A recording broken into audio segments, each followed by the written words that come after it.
I don't know if you guys have ever heard of the Satanic Panic, but it was a period of time in the 1980s and the 1990s where people were out of their heads obsessed with Satanism, convinced Satanism was out to get them. It's absolutely wild. There's some hilarious VHS footage from the era, too. This is the Dark Lord Blood. The Dark Lord Blood. I've actually talked about this specifically before, but this isn't what I want to talk about in the end. If you want to see that video, it's on my channel. Satanic worshiper, it says. Anyway, I actually found this occult criminal investigation book sent to me by Antics, one of my listeners. Appreciate that, Antics.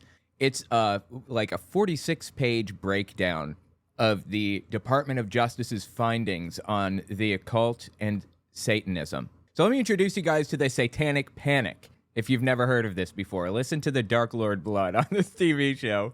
We're discussing Satanism and the occult this morning and some of the dangers that are lurking about. And with me in the studio is the Dark Lord Blood, who is a seventh-generation satanic worshiper. I mean, are all your friends Satanists? No, I don't have any friends, but my acquaintances are, yeah. Uh-huh. This is a troll, right? I have to wonder, is he a Christian that's trying to further the goals of the Satanic Panic? Or is he just a Satanist making fun of Christians? I don't know. I watched the whole thing on my channel previously. Again, if you want to see like the whole 30-minute film of him acting like a fool, then you can watch that. But just watch another second. This guy on the left is a Satanic Panic expert. and this kind of knife is being sold for that reason. There's something called an But it's also being sold for healthy reasons. Man, what's healthy about selling a knife to this?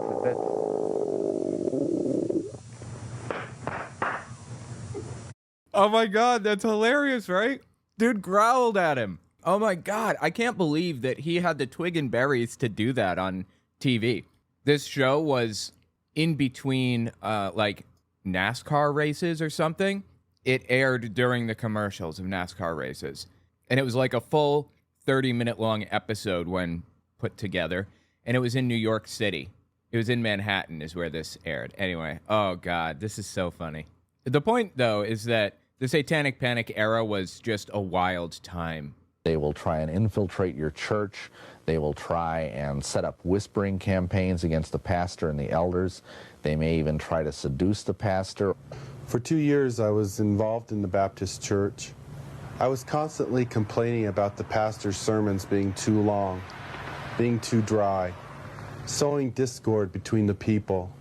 Glenn, former Satanist. This is from a 1991 film series called Pagan Invasion, and Glenn here, with one N, appears in another part of the Pagan Invasion series with two N's in his name instead of one, although he is the former Satanist in that one too. This guy on screen is a guy named David Wilshire. He's a member of Parliament in Britain, or he was all the way back in like 1998 or something. Yeah, he's born in 1943. Died October 31st, 2023. Rest in peace. Conservative Party. He's in office from 1987 to 2010. This stretched all the way out to Britain is the point here. Insane. And we listen to him talk about the Satanic Panic in Britain. Satanism exists in this country as it exists elsewhere. It is appallingly evil. It is about murder. It is about child abuse. It's about sexual abuse. It is no joke and must be taken seriously and I love it, dude. must be dealt with. Of course, it's not real. If any of that stuff was real, I'd be concerned. It's fake. It's fictitious, all of it. If they can ritually abuse children, if they can in any way sexually abuse children. That's not happening. That wasn't happening then. Anything to destroy a child's innocence or their trust or their wonder at the world, they will do it. The most tragic stories that I've ever heard are where a child has told people what's been happening, and the adults have said, don't be stupid, that doesn't happen in this country, you're making up stories. Right, so a kid says, a Satanist came to me and started indoctrinating me into his Satanist religion, and nobody believes him because that's a ridiculous thing to say, and this guy is shaming them for it. Oh my God, dude. Doesn't happen in this country, you're making up stories, you're lying. The problem we're coming across is that wicked mustache on this guy, by the way, and wicked glasses. I love everything about this dude's style. In fact, I should adopt this style in my personal life. Quick interjection, this won't take long, I promise. I'd appreciate it if you watched to the end of the video, or at least a couple extra seconds, because YouTube bases its algorithm off of watch time. The more watch time a video has, the further the video will go. Also, take a look at my website, owenmorgan.com. I'm selling my book, Understanding Jehovah's Witnesses, 400 pages, and my second book, 100 Questions for Jehovah's Witnesses, which is about 80 pages. And you can find them both there on the website. Audio form, ebook form, whatever. It's about my experiences within the religion and the history of the religion generally. The 100 questions are intended to challenge your religious leader, so I'd appreciate it if you give it a read. Okay, back to the video. Just going to change my colors real quick. Now I look like Luke Skywalker in Return of the Jedi. Okay. The higher officials in these public organizations do not want to acknowledge that this is occurring. We need to lift that veil of misunderstanding and saying, hey, this is a crime to be dealt with. It's the crime of the 90s. It's not going away. Satanists want to recruit. We know that it's been going on for many years. This is not new, but their arrogance and their outwardness about the way they recruit is becoming unbelievable. Sometimes they'll simply suck them in through the local high schools, sex and drug parties. Sex and drug parties in local high schools. Were you guys ever invited to those in high school? Drug parties. We have an epidemic of young people participating in some strata of Satanism. Now, that doesn't mean that they're all out sacrificing human beings, but... Right, because that's like a key component of Satanism. I'm not even joking. That's what they believe. These people on this TV show, Pagan Invasion, I watched the whole thing on my Unfiltered YouTube channel if you guys want to see it. They said that human sacrifice is a necessary component to being a Satanist, and Satanists are everywhere, sacrificing humans. They may very well be doing the rituals that involve mutilation of animals. One fire department individual told me... What fire department individual? Who, specifically? Can you give me a name? This is called weasel words, by the way. I talk about this from time to time. Weasel words are used when somebody is referring to like some ambiguous authority, some unknown group or authority or person or entity who they don't want to name. One man on the street, one firefighter, one police officer. What a wild name. Is his name, first name one, last name police officer? Is his middle name police? That involve mutilation of animals. One fire department individual told me all of the woods around our area have these types of rituals going on. Anyway, yeah, just, it's completely insane. These people are completely insane. So I got this occult criminal investigation book from the Department of Justice from a viewer, Antic. So I want to give this a read and see what it had to say. Just kind of scan through it. Permission to reproduce this copyrighted material has been granted by City of Glendale Police Department to the National Criminal Justice Reference Service. Occult criminal investigation table of contents.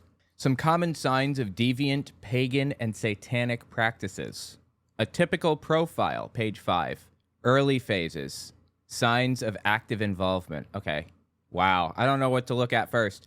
Clues unique to the black occults in general. Homicide investigations. Because, you know, Satanists kill people. That's part of it, part of the deal. Human sacrifice, right? Words associated with Satanism. Signs and symbols. The inverted cross of satanic justice. The sexual ritual symbol. The blood ritual symbol. This is all fake. Do I really need to say this? This is fabricated. How did the Department of Justice come to these conclusions? This has never been real. All right, let's just look at page 5 real quick, see what they got going on here. Okay, here's the typical profile of a Satanist. Intelligent, curious, usually male, low self-esteem, alienation from family and religion, creative, possibly an underachiever, okay? Middle or upper middle class, difficult time relating to peers. This is insane. Early phases, stress with accompanying anxiety and fear, feelings of inadequacy or loss of control. Okay, that's how it starts. Signs of active involvement. Obsession with fantasy role-playing games like Dungeons & Dragons. That's how you know it's real Satanism, as if they're playing Dungeons & Dragons. Unacceptable. Or Pokemon? Can't do it. Books on magic, witchcraft, paganism, Satanism. What's this word? Grimoires? Grimoires? A book of magic spells and invocations. Okay. Grimoire, maybe. This is the first time hearing it.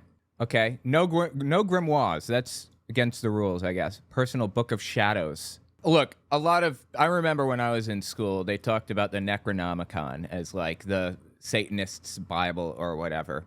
As it turns out, the Satanist Bible exists, and it was written by Anton LaVey for the Church of Satan, non-theistic religion that recognizes that the literary character in the Bible, represented by Satan, is a character that fights against authoritarianism, that stands for reason and logic, and encourages people to find their own answers in life.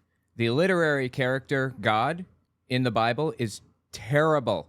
I'm not joking. Think about this, okay? The character, God, written into the Bible, is written as though Satan won the war between God and Satan and took control and had the Bible written as though he was the good guy. Satan never told a lie, not one time in the Bible. God told a ton of lies. That's what the Satanic Bible aims to point out, basically. Quick interjection. This won't take long, I promise. I just want to say I'd appreciate it if you check my Patreon. OwenMorgan.com/Patreon to find it. YouTube's algorithm goes up and down, so I can never predict where it's going to be. Having patrons gives me some level of stability. Okay, back to the video.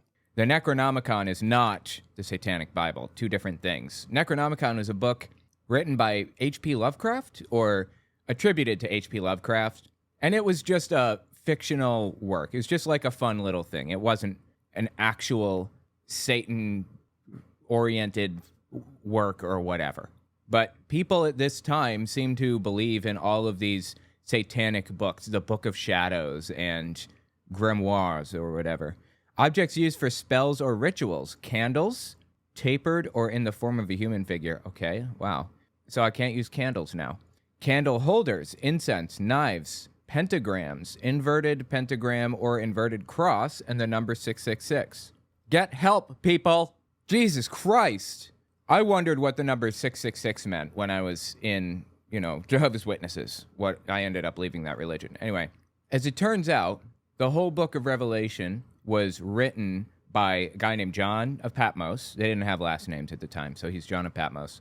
And it was written about the fact that Christians were being persecuted by Emperor Nero at the time. They had this thing in ancient Judaism. They still have it today in modern Judaism called gematria, where they link letters and numbers to each other. So A is 1, B is 2, C is 3, all the way up to 9. I guess K being the 10th number would be worth 10. And then L is worth 20, K worth 10, L worth 20, M worth 30, N worth 40. That's generally how it goes. Ancient Hebrew, what gematria was originally written in, had a different number of letters in it than the English alphabet, obviously. The name Neron, which is Emperor Nero's full name, adds up to 666. If you remove the N, it's Nero, and that's 616, which, interestingly enough, we found other manuscripts of the Book of Revelation with the number being 616 instead of 666. Any Satanist who has done any degree of research into this will tell you 666, the number of the beast, is actually Nero, Emperor Nero, who was persecuting Christians at the time. But there are so many superstitious ideas swirling around this subject that you can't pierce this veil. You can't get through the granite heads of the people who write about this stuff. Symbolic jewelry is something you should be watching for. Drug use. Incense is common cover-up for the odor. Oh my God. People are smoking the marijuana cigarettes, and that's a problem. They cover it up with the incense, but that should be dead to rights. You'll know they're smoking the marijuana cigarettes if there's incense around. Unexplained paranoia or fear of the world. Extremely secretive. The child will begin stashing things away and will refuse to talk about anything that relates to his or her involvement. This is from the Department of Justice, okay? If the subject of Satanism is brought up by a parent, for example, the child's likely to be unresponsive. Yeah, because they don't care. It's not like something that they focus on. What would they say if they were responsive to it? Satanism? Tell me more.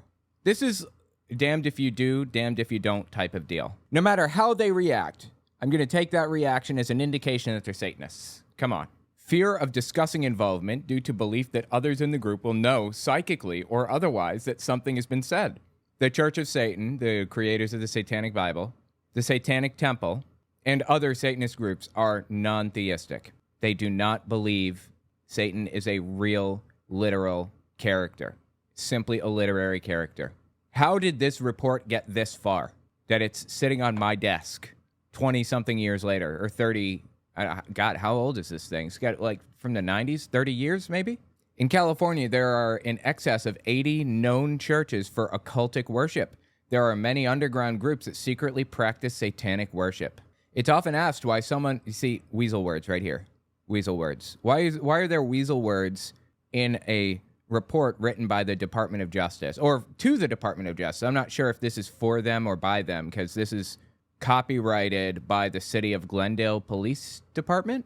Either way, a police department, the Department of Justice, maybe it was a joint report, I don't know.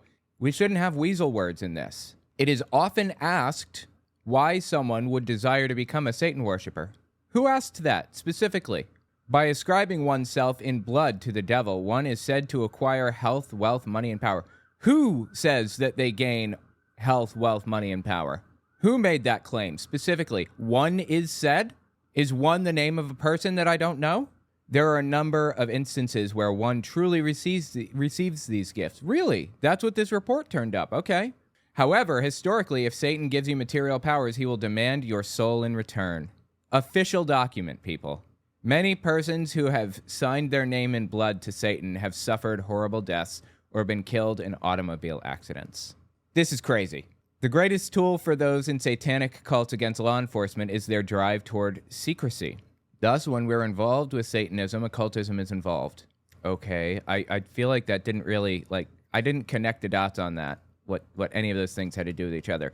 Currently, Satanism is also referred to as black magic. However, there's a counterpart of black magic that is allegedly the good part of magic, white magic. Okay. My dad claimed that he practiced black magic. Isn't that ridiculous? He had a convincing story to go along with it, too. By the way, if you want to hear the story, I tell it in my book, owenmorgan.com, if you want to find it.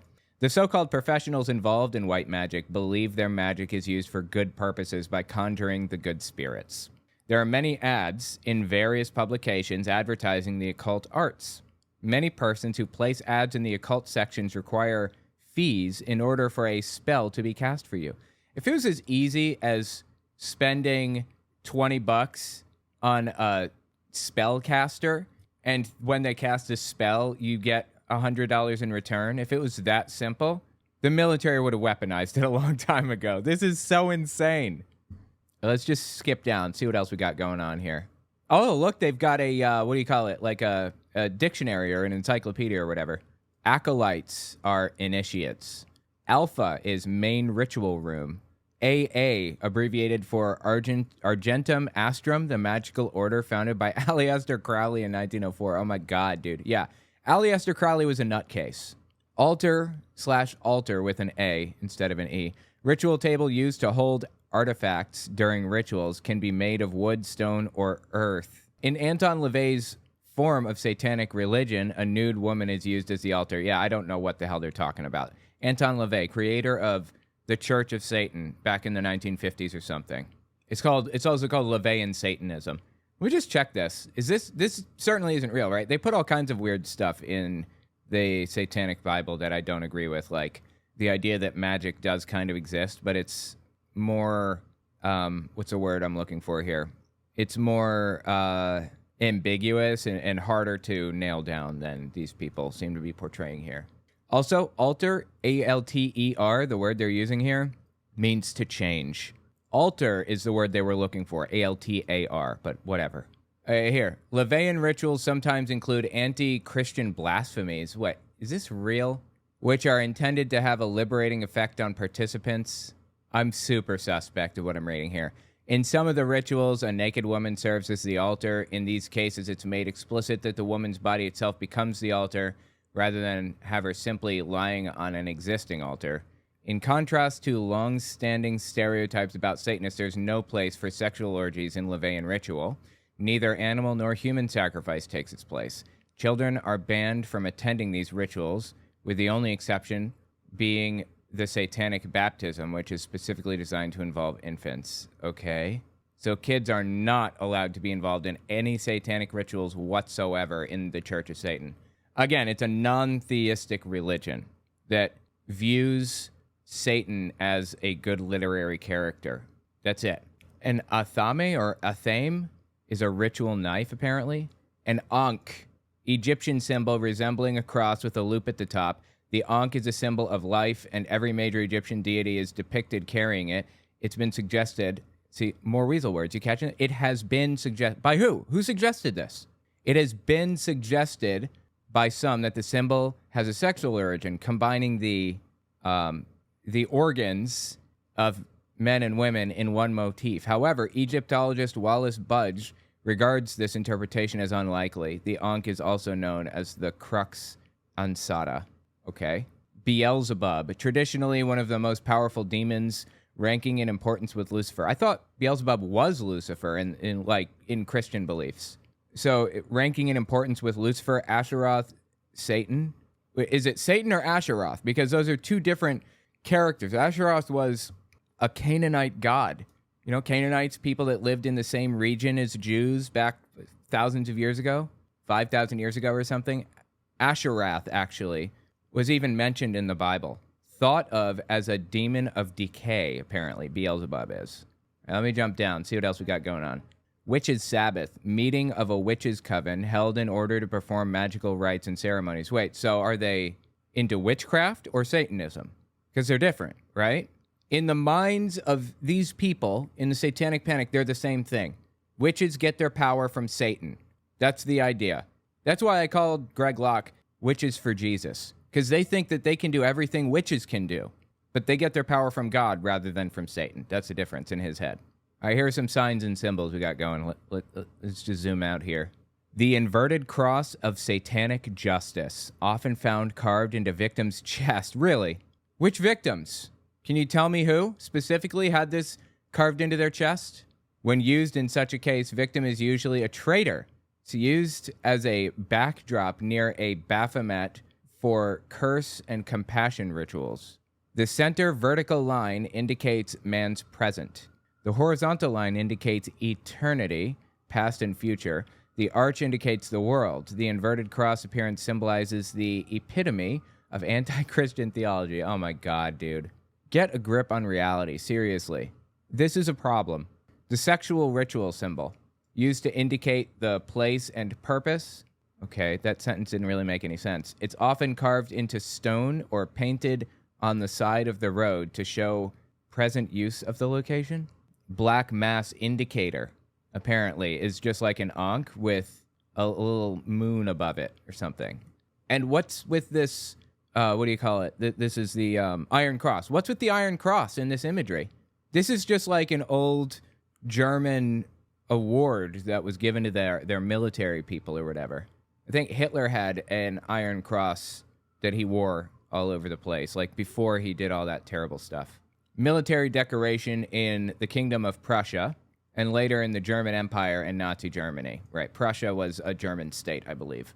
The design, a black cross with a white silver outline, was derived from the insignia of the medieval Teutonic Order and borne by its knights from the 13th century. Oh, interesting. I didn't know that.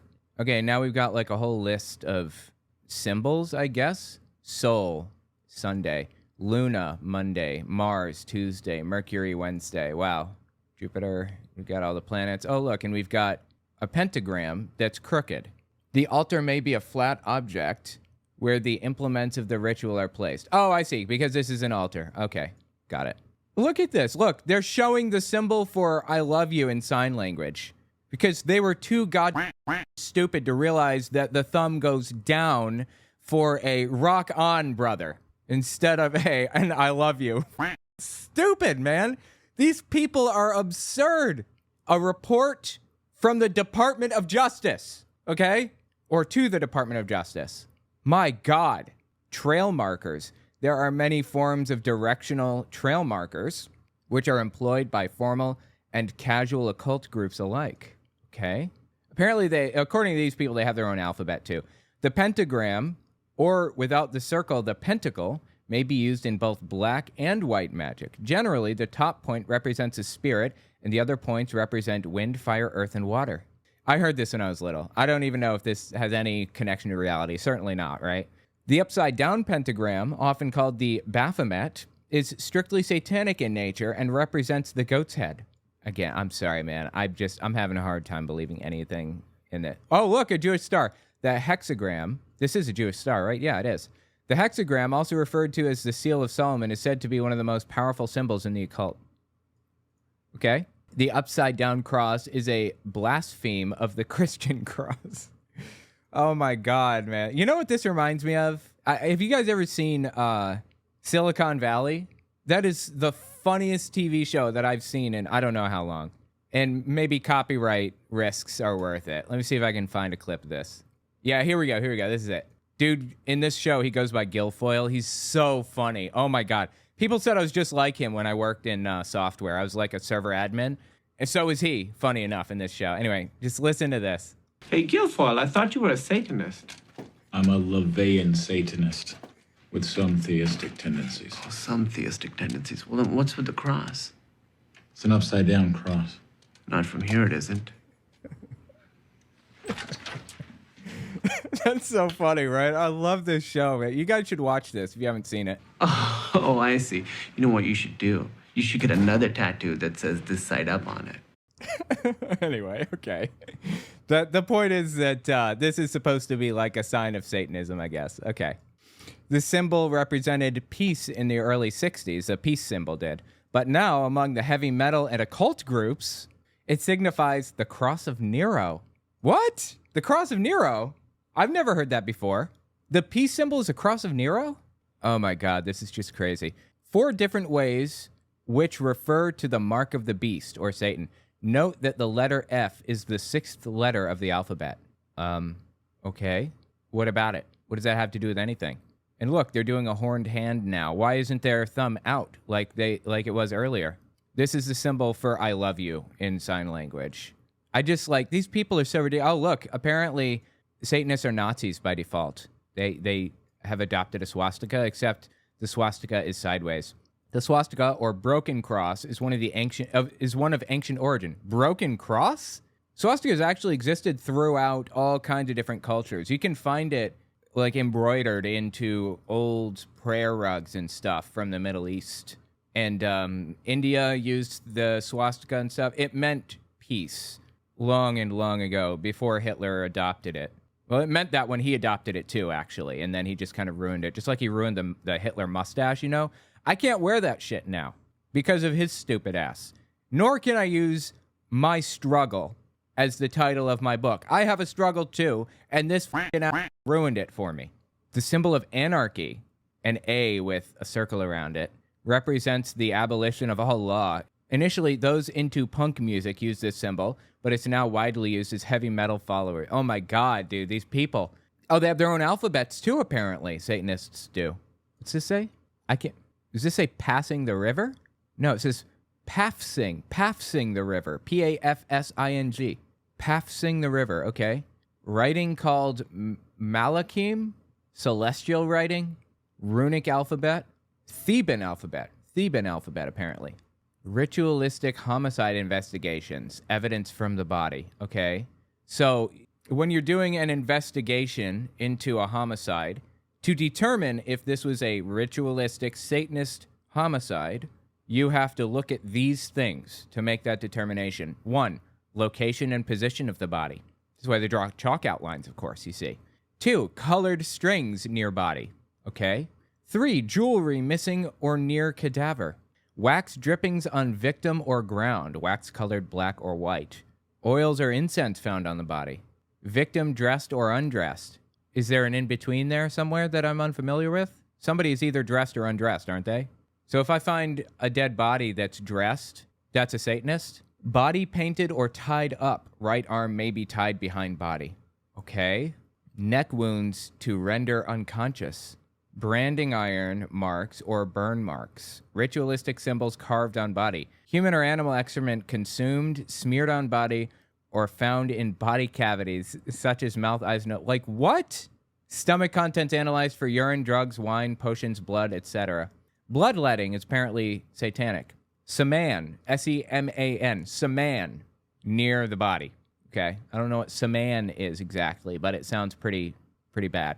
You don't want Saman anywhere near you. God, this is crazy. This book is crazy. It's not even a book. It's like a guide to determining if there's a ritual sacrifice by Satanists or something.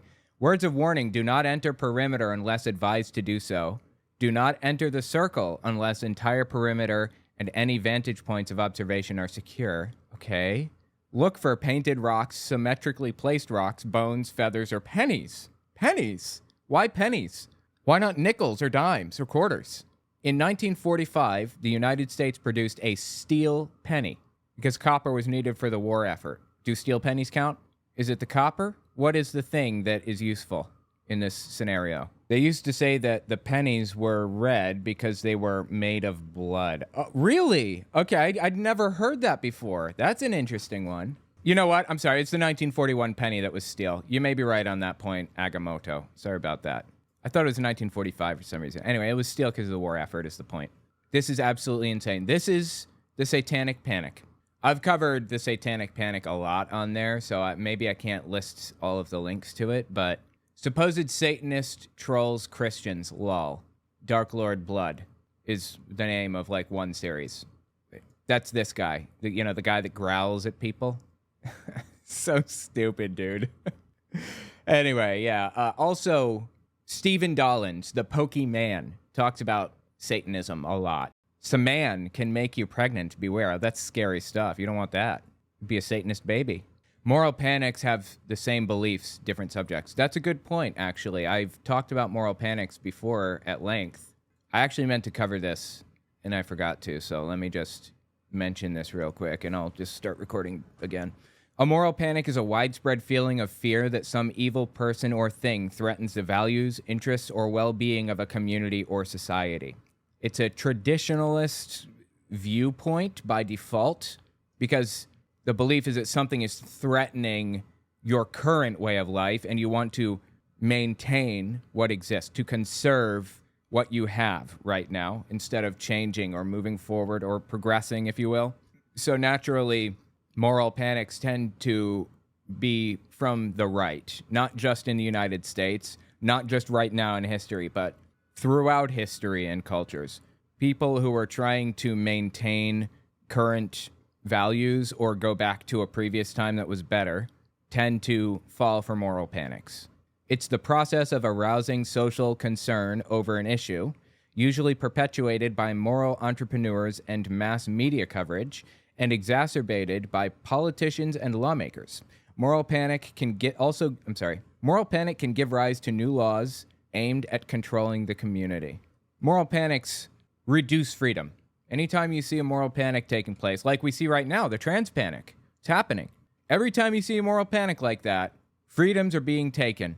That's why the trans community uses the saying trans rights are human rights, because the moral panic around being trans is leading to people losing rights. Not just trans people. Everybody loses rights. Some people are okay with that. I'm not. Stanley Cohen, who developed the term, states that moral panic happens when a condition, episode, person, or group of persons emerges to become defined as a threat to societal values and interests. While the issues identified may be real, the claims exaggerate the seriousness, extent, typicality, and/or inevitability of harm. Moral panics are now studied in sociology and criminology, media studies, and cultural studies. It's often academically considered irrational. See Cohen's model of moral panic below. Okay, so I guess the moral panic model was created by Stanley Cohen in 1972. Here are the stages of moral panic.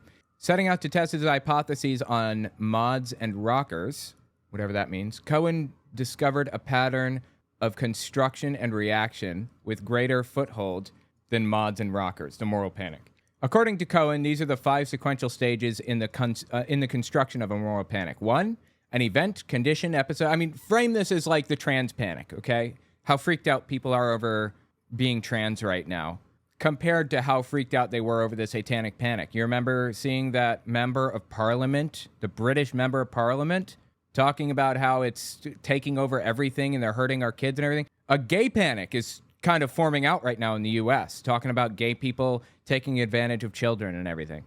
So number one, an event, condition, episode, person, or group of persons is perceived and defined as a threat to societal values, safety, and interests. The reason that the far right tends to lean toward taking advantage of children as the accusation they level against people they don't like is because that's something that everyone can agree is bad. Everyone says taking advantage of kids should be wrong and banned, and that's it. And you have to take short leaps of logic, one after another, to arrive at the conclusions that they do, which leads to an absolutely absurd worldview that has almost no logical links to it. But if they draw these logical links for the rest of society, they might get some of them to make the jumps with them. When I say they, I'm talking about the far right, people that are fear-mongering over gay rights or trans rights. I mean, congressmen in the United States today. Ted Cruz, or I don't name any number of people. Donald Trump, Mitch McConnell has pushed this stuff down people's throats. I don't want to use weasel words here. The nature of these apparent threats are amplified by the mass media who present the supposed threat through simplistic, symbolic rhetoric. Such portrayals appeal to public prejudices, creating an evil in need of social control, like folk devils, and victims, the moral majority. Moral majority is a term that was rising in popularity when this model was written up. I believe it's created by Jerry Falwell Sr., who died back in the 2000s, I believe. He created a group that he called the moral majority of far-right evangelical Christian extremists. So I guess the moral majority attacks folk devils in this model. A sense of social anxiety and concern among the public is aroused through these symbolic representations of the threat. You know, like trans women are trying to go into our bathrooms and take advantage of our kids. That's a complete misrepresentation, exaggeration, and ridiculous representation of the situation. That is not what's happening. That is not what has ever happened. People who push the moral panic, like congressmen in the United States, for example, use like one or two examples of somebody who takes advantage of a kid and then claims to be trans or something. You can find a couple of examples called the nut-picking fallacy. They'll find one or two examples of something really bad happening and it being perpetrated by like a trans person or a gay person or a Satanist, supposed Satanist or whatever. And they will hold this up as evidence that this is the norm rather than the exception. Again, this applies to all moral panics, not just the gay panic or the trans panic or anything. The gatekeepers of morality, editors, religious leaders, politicians, and other moral, quote-unquote, thinking people, respond to the threat with socially accredited experts pronouncing their diagnoses and solutions to the threat, quote-unquote. This includes new laws or policies. And number 5, the condition then disappears, submerges, or deteriorates and becomes more visible. Cohen observed further, sometimes the object of the panic is quite novel, and at other times it's something which has been in existence long enough but suddenly appears in the limelight, like being trans, for example. Sometimes the panic passes over and is forgotten, except in folklore and collective memory. At other times it has more serious and long-lasting repercussions and might produce such changes as those in legal and social policy, or even in the way society conceives itself. It's what's happening with the trans panic right now. People are worked into a blood frenzy over this, over trans people just using the bathroom in public. That's it. There are already laws about taking advantage of kids in bathrooms, okay? Let me tell you something. When I was a single dad, before my kid was 5 years old, if she had to use the bathroom, I would tell her to cover her eyes, and I'd take her into the men's room with her eyes covered, and I'd take her into the stall, and I'd let her do her business, and then we leave. If I had to use the bathroom at that point, I told her to stand there at the cart, hold on to the cart thing, don't move from there, next to like the water fountains in the entrance, and if somebody talks to you, scream at the top of your lungs. Anybody looks at you funny, scream. It's hard to be a single parent and not have any way to use the bathroom in public because you have a kid with you. This is just an example of how it's difficult to use the bathroom in the first place when people are like scrutinizing you or when you have restrictions of any sort or whatever. After 5 years old, I sent my kid in to use the bathroom alone, I would stand there.